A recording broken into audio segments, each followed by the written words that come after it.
সেই থেকে আমরা এখানেই থাকি বড় বাবু।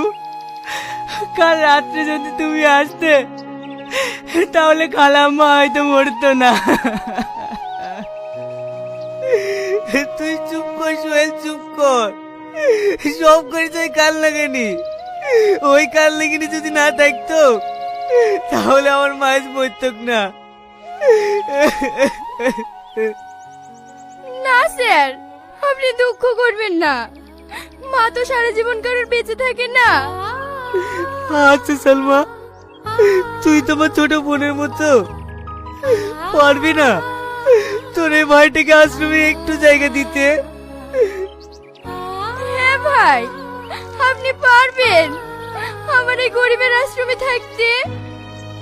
একটা ভাই বোনের মধ্যে সম্পর্ককে আমি কোন চোখে দেখছিলাম? ছি, আজ আমার নিজের প্রতি ঘৃণা হচ্ছে। পারলে তুমি আমাকে ক্ষমা করে দিও। তুই এখানে কেন শিকার লাগিনি? তোর জন্য আমার মা বিনা চিকিৎসায় মারা গেছে। তুই এখান থেকে বেরিয়ে যা, তোর মুখ যেন আমাকে দেখতে না হয়। থাক ভাই এসব কথা, চলেন না ভাই, চাচিমার শেষ কাজটা আমরা সবাই মিলে একসঙ্গে করি।